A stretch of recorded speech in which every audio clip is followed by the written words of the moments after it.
One such example that you give in your book is that of obesity. You write that there was a study, was it by Howard, which said that obesity spreads via social connections as well, and some of it can be separate study, I guess, can on the same count can be hardwired in the brain when the person is in the womb, when I mean you're not even born.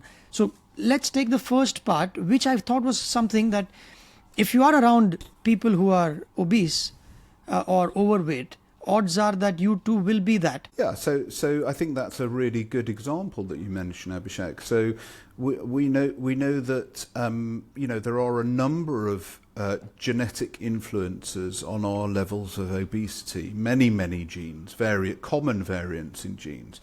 We also know that in a few families there are rare genetic factors that cause people to be markedly obese from a very early age, as early as 1 year old.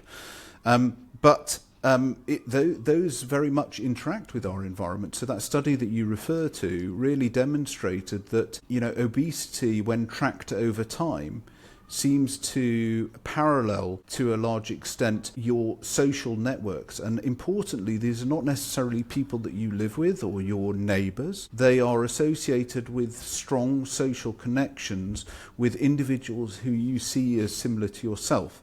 So if, for example, you have a friend who is of the same gender as you and who you identify very closely with, regardless of whether they live next to you or live 50 miles away, you are much more likely to develop obesity. So it tells us that there is something about seeing people who you identify closely with, who you see yourself as being similar to, becoming obese, influencing your own body weight. And it's that combination of those genetic factors, those environmental factors, but also, when it comes to obesity in terms of those pleasure circuits that we talked about, the mesolimbic pathways that influence your eating behavior. So, for example, we know that food, particularly calorie-rich food, causes the release of certain chemicals within the brain, chemicals like opiates, endogenous opiates within the brain. So these are akin to morphine, for example. And so, eating can act as a salve